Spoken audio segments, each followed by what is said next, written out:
ರಾಜ್ಯದಲ್ಲಿ ನೈಋತ್ಯ ಮಾನ್ಸೂನ್ ಚುರುಕವಾಗಿರುವ ಕಾರಣ ಮುಂದಿನ 7 ದಿನಗಳ ಕಾಲ ಹಲವು ಜಿಲ್ಲೆಗಳಲ್ಲಿ ರಣಭೀಕರ ಮಳೆಯಾಗುವ ಸಾಧ್ಯತೆಯಿದೆ. ಉತ್ತರ ಒಳನಾಡಿನ ಜಿಲ್ಲೆಗಳಲ್ಲಿ ಗುಡುಗು ಸಹಿತ ಜೋರಾದ ಗಾಳಿಯೊಂದಿಗೆ ಭಾರೀ ಮಳೆಯಾಗಲಿದೆ.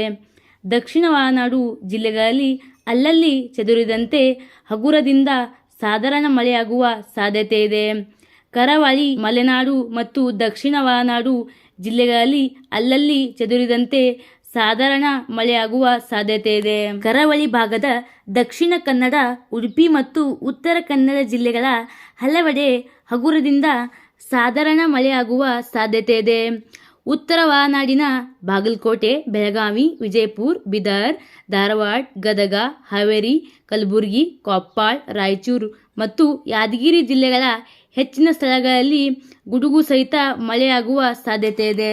ದಕ್ಷಿಣ ಒಳನಾಡಿನ ಬಳ್ಳಾರಿ, ಬೆಂಗಳೂರು ಗ್ರಾಮಾಂತರ, ಬೆಂಗಳೂರು ನಗರ, ಚಾಮರಾಜನಗರ, ಚಿಕ್ಕಬಳ್ಳಾಪುರ, ಚಿಕ್ಕಮಗಳೂರು, ಚಿತ್ರದುರ್ಗ, ದಾವಣಗೆರೆ, ಹಾಸನ, ಕೊಡಗು, ಕೋಲಾರ, ಮಂಡ್ಯ, ಮೈಸೂರು, ರಾಮನಗರ, ಶಿವಮೊಗ್ಗ, ತುಮಕೂರು ಮತ್ತು ವಿಜಯನಗರ ಜಿಲ್ಲೆಗಳಲ್ಲಿ ಗುಡುಗು ಸಹಿತ ಭಾರೀ ಮಳೆಯಾಗುವ ಸಾಧ್ಯತೆಯಿದೆ.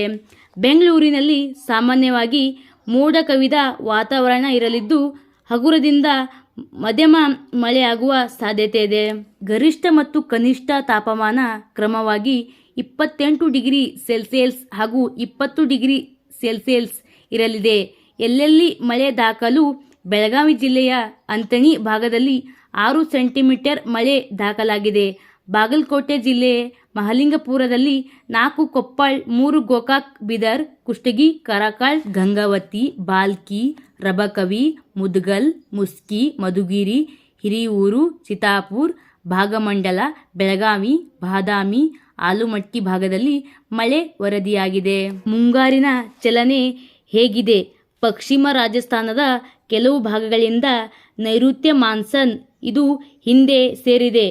ಮಹಾರಾಷ್ಟ್ರ ಕರಾವಳಿಯಲ್ಲಿ ಕಡಿಮೆ ಒತ್ತಡ ಪ್ರದೇಶಕ್ಕೆ ಸಂಬಂಧಿಸಿದ ಚಂಡಮಾರುತ ಪರಿಚಲನೆಯಿಂದ ಉತ್ತರ ಒಳನಾಡಿನ ಸರಾಸರಿ ಸಮುದ್ರ ಮಟ್ಟಕ್ಕಿಂತ 3.1ರಿಂದ 4 ಕಿಲೋಮೀಟರ್ ಎತ್ತರದಲ್ಲಿ ಚಲಿಸುತ್ತಿದೆ. ದಕ್ಷಿಣ ಒಳನಾಡಿನಿಂದ ತಮಿಳುನಾಡಿನಾದ್ಯಂತ ಮನ್ನಾರ್ ಕೊಲ್ಲಿಯವರೆಗೆ ಸರಾಸರಿ ಸಮುದ್ರ ಮಟ್ಟಕ್ಕಿಂತ 0.9 ಕಿಲೋಮೀಟರ್ ಎತ್ತರದಲ್ಲಿ ತಗ್ಗು ಪ್ರದೇಶವು ಕಡಿಮೆಯಾಗಿದೆ.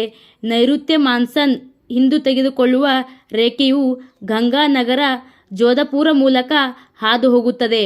ಮುಂದಿನ 2.3 ದಿನಗಳಲ್ಲಿ ರಾಜಸ್ಥಾನದ ಕೆಲವು ಭಾಗಗಳು ಮತ್ತು ಪಂಜಾಬ್ ಮತ್ತು ಗುಜರಾತ್ನ ಕೆಲವು ಭಾಗಗಳಿಂದ ನೈಋತ್ಯ ಮಾನ್ಸೂನ್ ಮತ್ತಷ್ಟು ಹಿಂತೆಗೆದುಕೊಳ್ಳುವಿವೆ.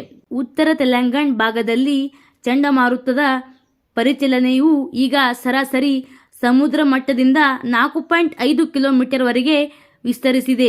ಇದು ಬಹುತೇಕ ಉತ್ತರದ ಕಡೆಗೆ ಉಳಿದಿರುವ ಮೇಲ್ಭಾಗದ ವಾಯುಮಂಡಲವಾಗಿದೆ ಚಲಿಸಿರುವ ಸಾಧ್ಯತೆಯಿದೆ ಎಂದು ಸೂಚನೆ ನೀಡಿದೆ.